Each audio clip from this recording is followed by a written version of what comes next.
Entró a la sala del tribunal como si fuera el dueño del aire que se respiraba allí. 19 años.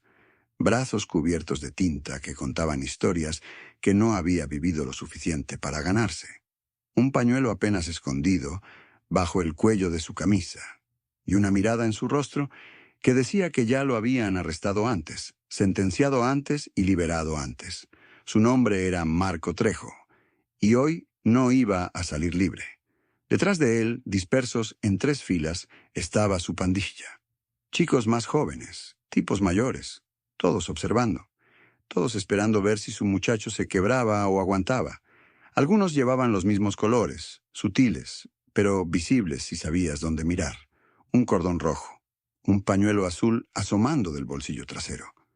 El tipo de señales que no significan nada para los civiles, pero lo son todo para cualquiera que haya vivido esa vida. El alguacil se paró un poco más erguido de lo habitual. Su mano no descansaba sobre su cinturón, flotaba cerca de él, lista pero no amenazante. Había trabajado en este tribunal por 11 años y conocía la diferencia entre un niño jugando a ser rudo y una pandilla que realmente podría moverse. La fiscal mantenía su carpeta abierta con una mano cerca del borde, como si necesitara agarrarla y moverse rápido. Había procesado casos de pandillas antes. Sabía lo rápido que una sala de tribunal podía pasar de ser un procedimiento a ser un peligro. Sus ojos se dirigieron al alguacil una vez. Él asintió. Tenían un plan si las cosas se ponían feas. ¿Y en el estrado? El juez Frank Caprio estaba sentado, perfectamente inmóvil, leyendo un expediente que era más grueso que la mayoría de las infracciones de tráfico y más delgado que la mayoría de los casos de asesinato. En algún punto intermedio. El peligroso punto medio. El tipo de caso donde el futuro entero de un joven se decide en menos de 1 hora. Y todos en la sala lo saben. Estás viendo Castigo Justo. Y hoy estás a punto de ver lo que sucede cuando un adolescente, que piensa que la prisión es un chiste, amenaza al único juez que ya ha sobrevivido a todo lo que él está a punto de enfrentar.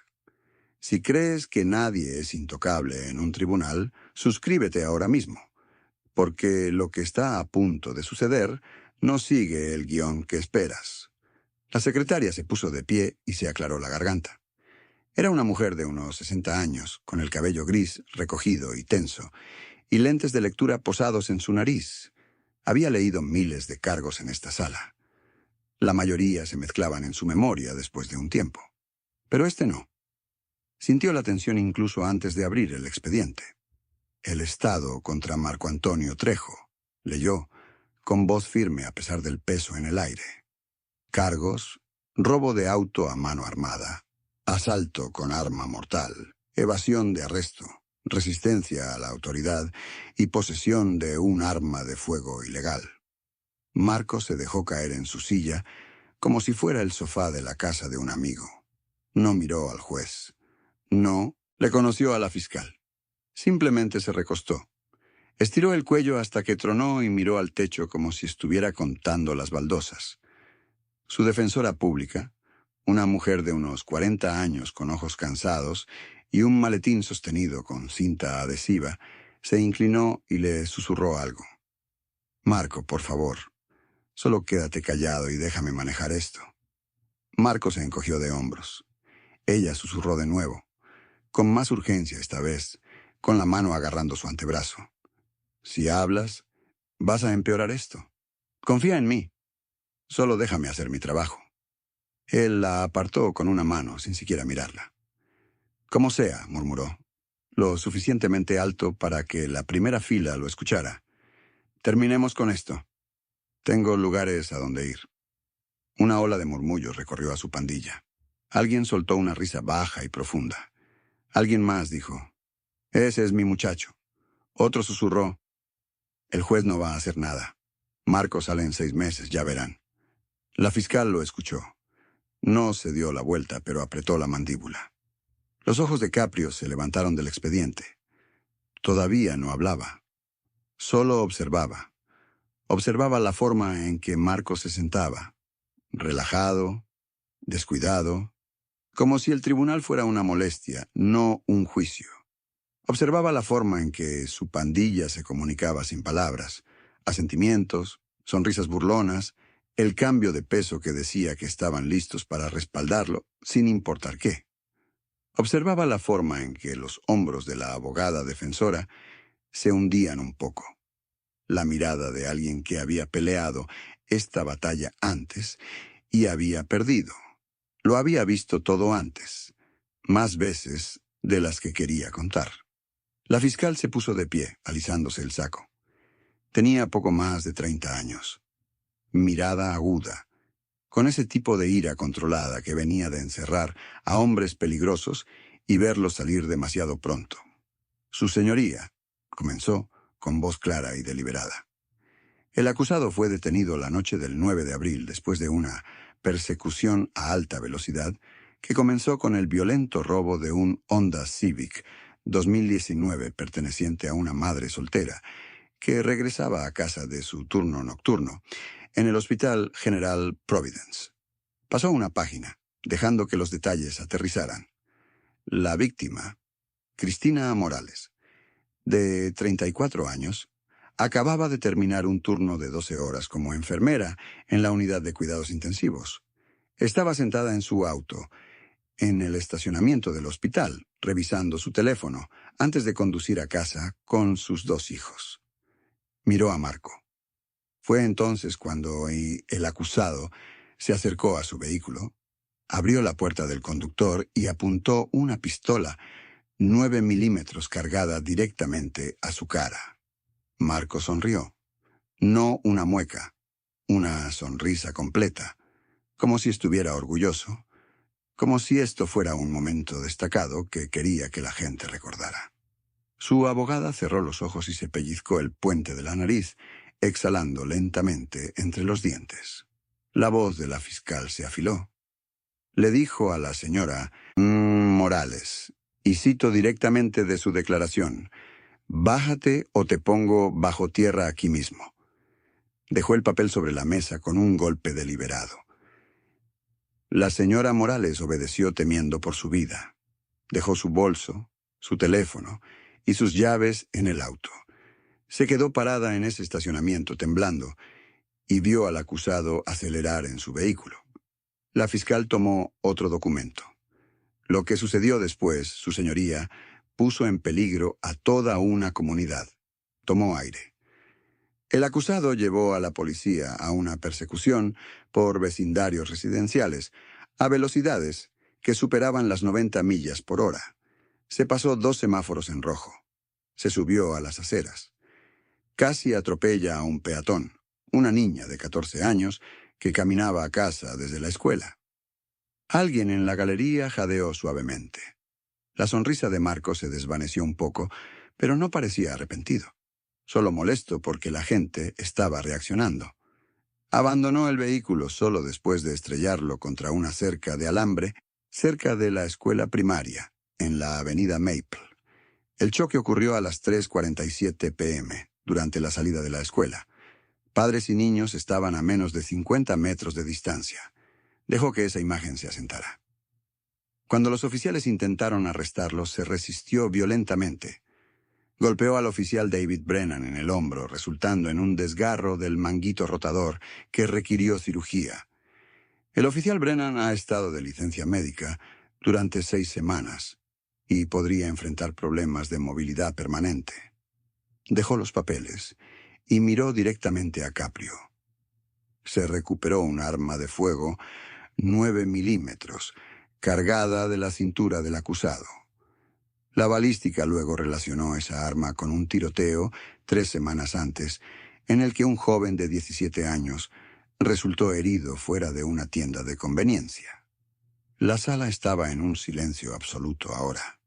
Incluso la pandilla de Marco había dejado de susurrar. Esta no fue su primera ofensa, su señoría, continuó la fiscal. Marco Trejo tiene 3 arrestos previos. 2 por asalto, 1 involucrando un cuchillo, 1 por posesión, con intención de distribuir. Estaba en libertad condicional, activa en el momento de este incidente, con una orden judicial que le prohibía explícitamente poseer armas de fuego o asociarse con miembros conocidos de pandillas. Hizo un gesto sutil hacia las 3 filas de espectadores. Y, sin embargo, aquí estamos. Se sentó. La abogada defensora se puso de pie a regañadientes, como si estuviera entrando a una pelea que sabía que no podía ganar. Su señoría, comenzó con voz más suave, más medida. Mi cliente no disputa los hechos del caso. Sin embargo, le pediría al tribunal que considere su edad, sus antecedentes y las circunstancias que lo llevaron a... Nell. La palabra cortó la sala del tribunal como un disparo. Marco había hablado. Su abogada se congeló a mitad de la frase. Marco, no. Nell, estoy bien, dijo, más fuerte ahora. Quiero hablar. Se puso de pie, con las manos sobre la mesa, inclinándose hacia adelante como si estuviera a punto de dar un discurso en una fiesta de barrio. Su abogada le agarró el brazo, con voz urgente y baja. Siéntate. Ahora mismo. Estás empeorando esto. Él se soltó. Dije que estoy bien. La expresión de Caprio no cambió, pero sus ojos se entrecerraron solo una fracción. Señor Trejo, dijo con calma, tiene derecho a hablar, pero le sugiero que piense muy cuidadosamente antes de hacerlo. Marco se rió. ¿Ah, sí? ¿Por qué? Porque, respondió Caprio uniformemente, todo lo que diga ahora puede y será usado para determinar cuánto tiempo pasará en prisión. Marco se encogió de hombros. No importa, dijo. Usted ya tomó su decisión. Puedo verlo. Es igual que todos los demás, señaló a la fiscal. Ella se para aquí, cuenta su pequeña historia, me hace sonar como un monstruo. Pero nadie pregunta por qué. Su voz se elevó. Su señoría, dijo, imitando el tono, arrastrando las palabras, ¿alguna vez ha tenido hambre? O sea, ¿hambre de verdad? No hambre de me salté el desayuno. Hablo de hambre de 3 días sin comida. ¿Alguna vez tuvo que elegir entre comer o mantener las luces encendidas? Caprio no reaccionó. Marco continuó, su voz ganando impulso. ¿Alguna vez vio a su mamá trabajar 2 empleos y aún así no poder pagar la renta? ¿Alguna vez la vio llorar porque el dueño golpeaba la puerta y ella no tenía nada más que dar? Abrió los brazos de par en par. ¿Alguna vez lo asaltaron caminando a casa desde la escuela solo porque vive en la cuadra equivocada? ¿Alguna vez se despertó con disparos y tuvo que dormir en el piso para no recibir una bala perdida por la ventana? Algunas personas en su pandilla asintieron. Alguien murmuró, esa es la verdad. Alguien más dijo, díselo, Marco. A Marco se le quebró la voz ligeramente, pero siguió adelante. Esa es mi vida, dijo. Todos. Los días. Así que sí, tomé un auto. Sí, tenía un arma. Porque allá afuera, señaló hacia las puertas del tribunal, con la mano temblando ligeramente. Allá afuera, estás muerto si no lo haces. No eres nada si eres blando. Te pisotean, te roban, te disparan, y a nadie le importa. Nadie escribe reportes sobre nosotros cuando somos los que sangramos. Su pecho se agitaba. Usted se sienta ahí arriba en su túnica, tomando decisiones sobre gente que no conoce, vidas que nunca vivió. ¿Cree que es mejor que yo porque tiene un título y un mazo? Se rió, agudo y amargo. Usted no sabe nada de mi vida. No sabe lo que es ser yo. La sala se quedó en silencio. No el tipo bueno de silencio. El tipo donde todos esperan ver si este chico acaba de firmar su propia sentencia de muerte. Si todavía estás viendo esto y sientes el pecho apretado porque has escuchado este discurso antes, de un hermano, un primo, un amigo que no lo logró, dale al botón de me gusta ahora mismo.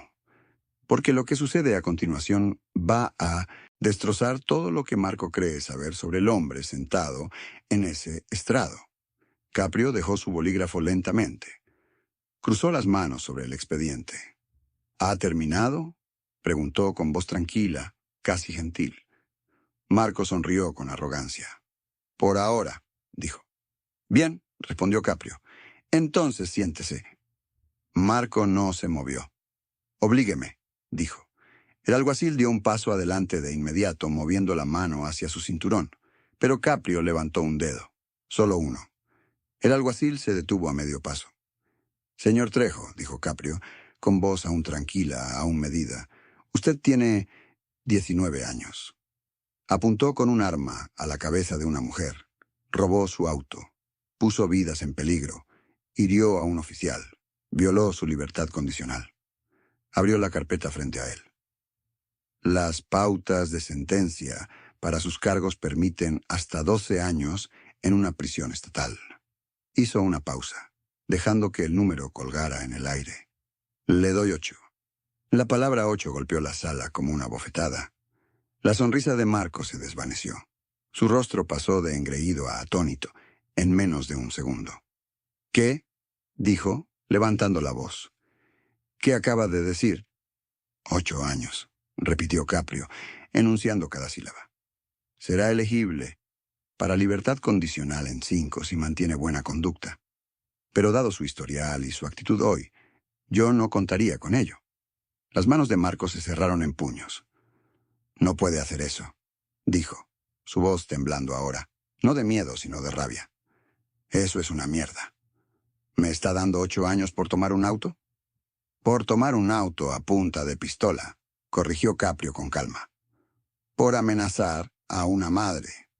Por poner en peligro un vecindario. Por herir a un oficial. Por demostrarle a este tribunal que cree que está por encima de la ley». Cerró la carpeta con un golpe suave. «Sí, señor Trejo, puedo hacer eso. Y acabo de hacerlo». El rostro de Marco se retorció, con la mandíbula tan apretada que se podían ver los músculos saltando. Su pandilla se movió en sus asientos. La tensión crepitaba a través de las filas como electricidad estática. Uno de ellos se puso medio de pie. La mano del alguacil se movió a su cinturón de nuevo. «¿Se cree mejor que yo?», gritó Marco, su voz haciendo eco en las paredes del tribunal. «¿Cree que porque tiene un título y un estrado, sabe lo que se siente?» Golpeó la mesa con la mano. El sonido fue como un disparo. «Usted no sabe nada de mi vida. Nunca luchó. Nunca tuvo que pelear por nada. Nunca tuvo que elegir entre ser una víctima o ser un sobreviviente». Su voz se quebró. «Lo voy a encontrar», dijo, más bajo ahora, pero con las palabras afiladas como vidrio roto. «Juro por Dios, cuando salga, lo voy a encontrar. A usted y a todos los que son como usted, que se sientan ahí arriba juzgando a gente que no entienden». La sala estalló. Jadeos. Susurros. Alguien en el fondo dijo: «Oh, Dios mío, acaba de amenazar a un juez». Alguien más dijo: «Está acabado. Está tan acabado». La abogada de Marco se puso de pie, con el rostro pálido. «Su señoría, mi cliente está emocional. No quiere decir». «Sí, sí quiere», dijo Caprio en voz baja. El alguacil se movió rápido esta vez, interponiéndose entre Marco y el estrado, con la mano en su arma. 2 oficiales más aparecieron por las puertas laterales, flanqueando la mesa de la defensa. La pandilla de Marco comenzó a ponerse de pie. «Siéntense», ladró uno de los oficiales. «Todos ustedes. Ahora». Dudaron. Luego lentamente se sentaron. Pero Caprio no se inmutó. No pidió refuerzos, no buscó el mazo. Simplemente se puso de pie. Lentamente. Deliberadamente. Y entonces hizo algo que nadie en esa sala esperaba. Alcanzó su manga izquierda. Y se la arremangó. Si estás viendo esto y acabas de sentir que se te erizan los vellos del brazo, no estás solo. Porque lo que el juez Caprio está a punto de mostrarle a este tribunal va a cambiar todo lo que creías saber sobre quién se sienta en ese estrado. Suscríbete a Castigo Justo ahora mismo, porque este momento es la razón por la que existimos. La manga pasó su muñeca, pasó su antebrazo, y allí, justo debajo de su codo, desvanecida pero inconfundible, había tinta. 3 lágrimas. Pequeñas, negras, borrosas en los bordes por la edad y tratamientos láser que nunca terminaron el trabajo, y debajo de ellas, en una letra tan vieja que parecía una cicatriz, un nombre: Lil Ram. La sala se quedó en silencio. No el silencio tenso de antes, un nuevo tipo de silencio. El tipo que ocurre cuando el suelo se mueve bajo tus pies y no sabes si estás a punto de caer o volar. Marco abrió la boca, pero no salió nada. Su abogada miraba fijamente, con su bolígrafo congelado en el aire. Los ojos de la fiscal se abrieron, su máscara profesional deslizándose por solo un segundo. Incluso la pandilla de Marco en el fondo dejó de moverse, dejó de susurrar, dejó de respirar. Uno de ellos susurró: «No puede ser». Otro dijo: Esa es tinta real». Un tercero simplemente miraba, el reconocimiento amaneciendo lentamente en su rostro. Caprio se quedó allí con el brazo extendido, dejando que cada persona en esa sala viera lo que había mantenido oculto bajo tela y profesionalismo durante 30 años. Las 3 lágrimas no eran decorativas, eran un libro de contabilidad, una cuenta. En algunos círculos, cada lágrima significaba una vida tomada. En otros, una vida perdida.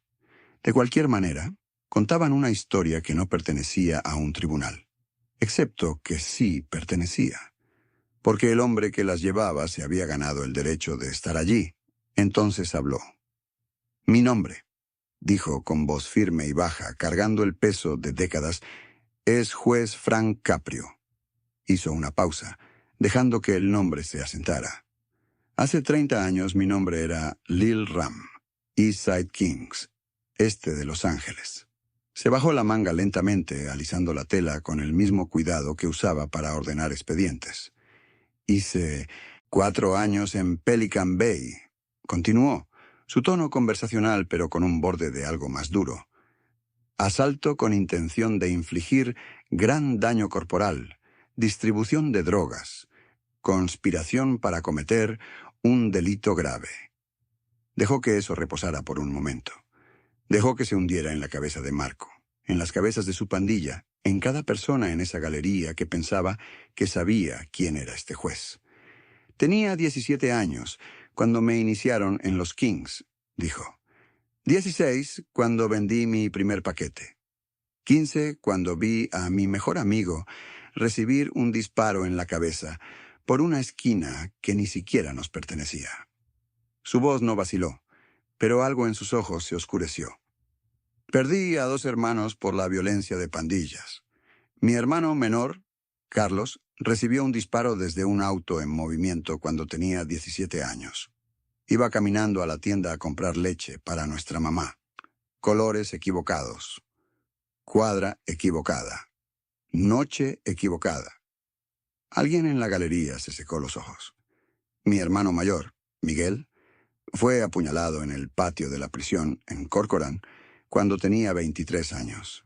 Estaba cumpliendo 6 años, por robo a mano armada. Le quedaban 2 meses de sentencia, cuando alguien decidió que le había faltado el respeto en la fila de la comida. La mandíbula de Caprio se tensó, pero su voz se mantuvo nivelada. «Enterré a 3 de mis amigos más cercanos, antes de cumplir 21 años.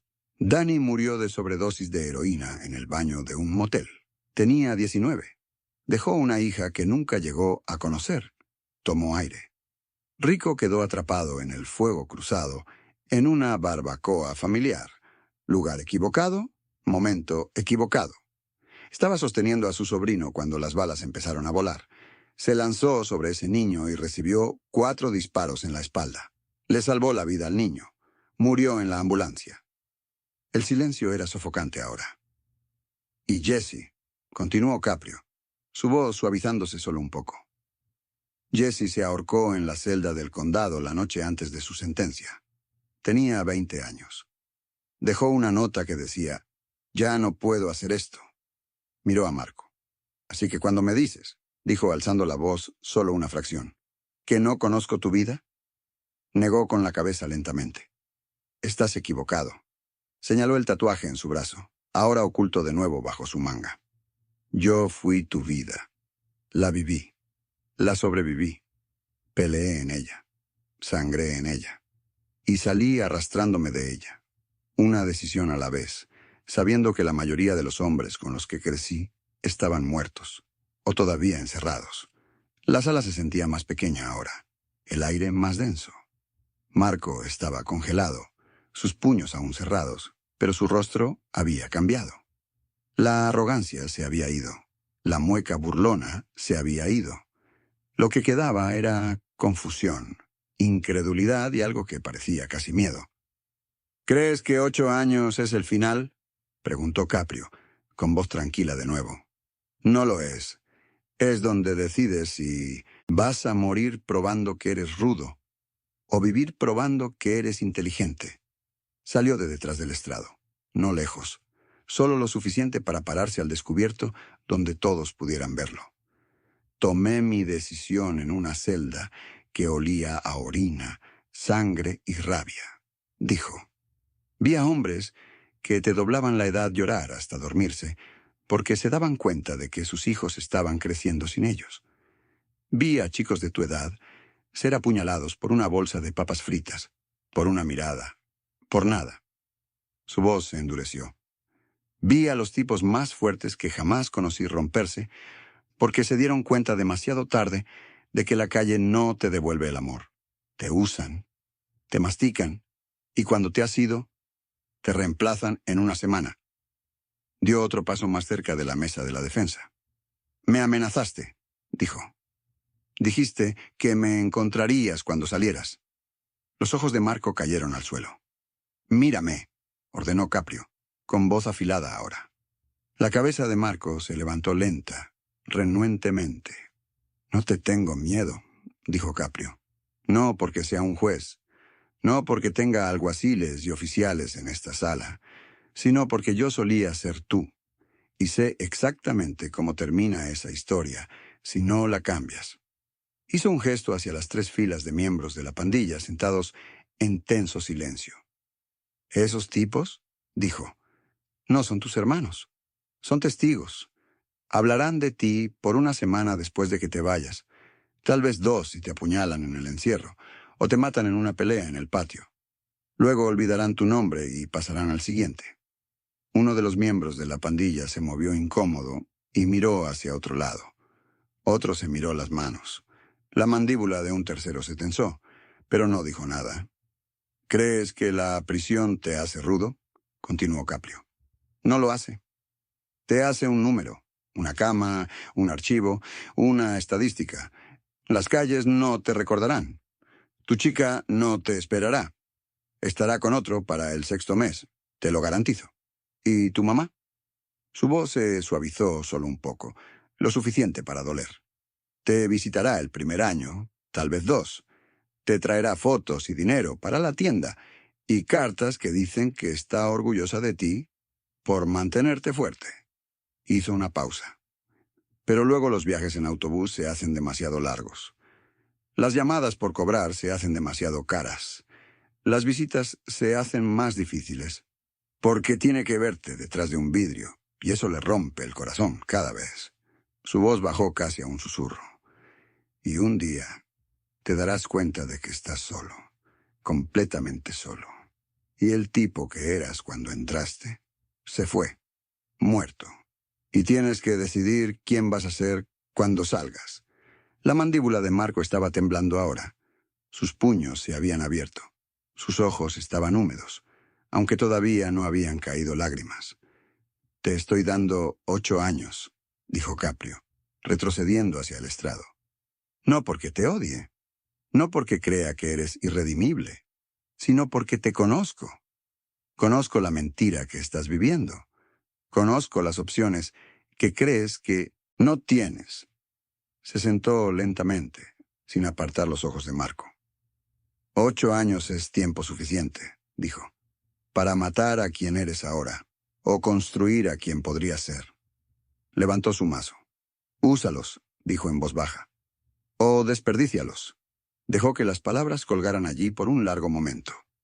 «De cualquier manera», terminó, «las calles no recordarán tu nombre cuando salgas. Pero tú sí. Y tendrás que vivir con la versión de ti mismo en la que elegiste convertirte». Miró al alguacil. «Lléveselo». El alguacil avanzó, su mano ya no flotaba cerca de su arma. Marco no se resistió esta vez. No gritó, no maldijo, no peleó. Simplemente se puso de pie lentamente, se dio la vuelta y dejó que las esposas hicieran clic en su lugar.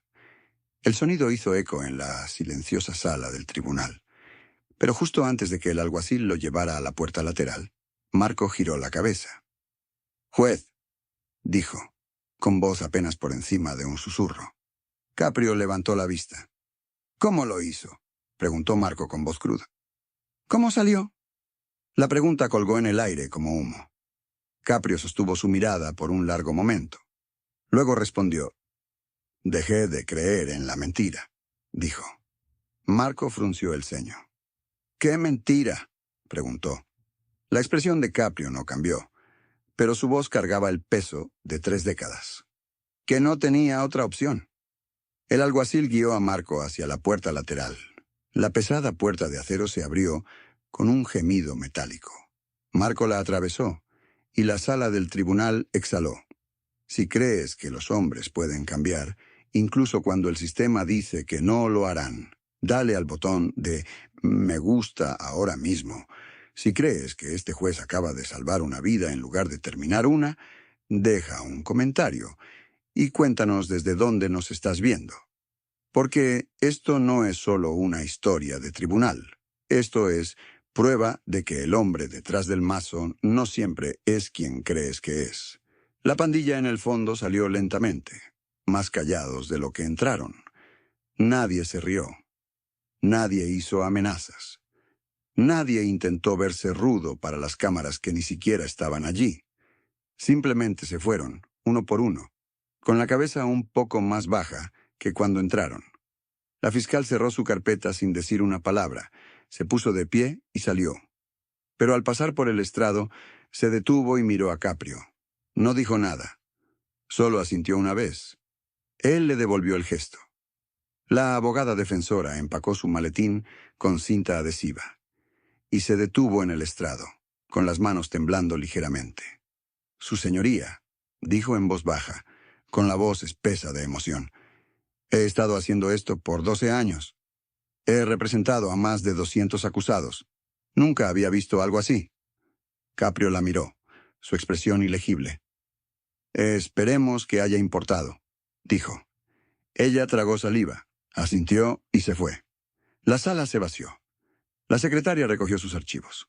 El alguacil cerró la puerta lateral, y el juez Frank Caprio se sentó solo en el estrado por un momento, mirando la silla vacía donde había estado Marco Trejo.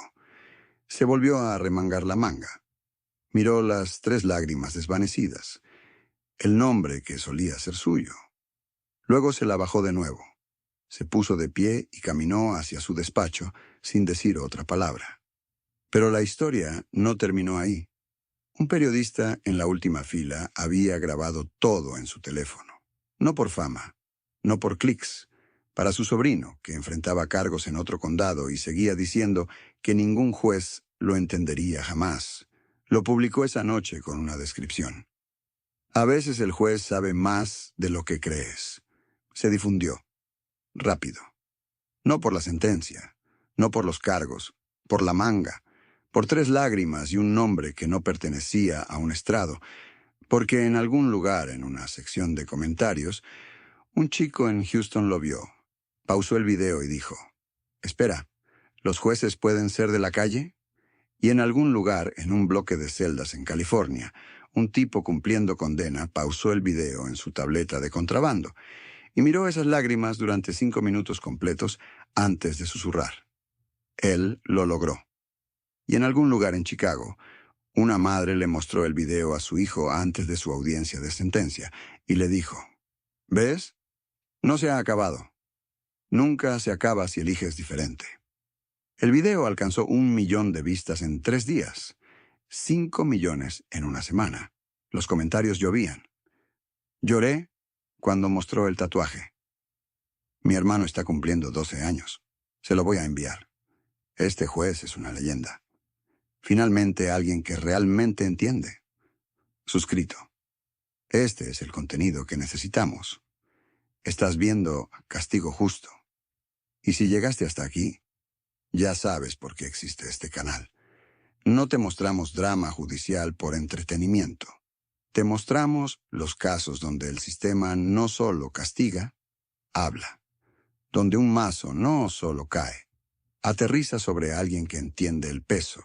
Donde un juez no solo sentencia a un pandillero, le muestra una cicatriz y le dice: yo sobreviví a la misma guerra que tú crees que estás peleando. Si ese es el tipo de justicia que quieres ver más, suscríbete a Castigo Justo para que nunca te pierdas un caso. Dale me gusta a este video si crees que las segundas oportunidades comienzan con la dura verdad, no con palabras suaves. Comenta abajo si alguna vez tuviste a alguien en tu vida que te miró y te dijo: yo fui tú una vez y logré salir. Porque esas palabras pueden salvar una vida. Esta historia no termina con Marco Trejo cruzando una puerta de acero. Termina con una pregunta que solo él puede responder. ¿Desperdiciará 8 años probando que es rudo? ¿O los usará probando que el juez Caprio tenía razón? No lo sabremos por años, quizás nunca. Pero esto es lo que sí sabemos. El juez que lo sentenció no lo hizo desde un lugar de poder. Lo hizo desde un lugar de memoria. Desde un lugar de 3 lágrimas y un nombre que enterró para poder convertirse en algo más. Y esa es la diferencia entre castigo y misericordia. Esa es la diferencia entre una sentencia y una oportunidad. Estás viendo Castigo Justo, donde no solo contamos historias de tribunales para entretenerte. Te mostramos que incluso cuando un pandillero amenaza a un juez, a veces el juez ya ha enterrado a 3 personas igual que él, y sobrevivió para sentarse en el estrado de todos modos.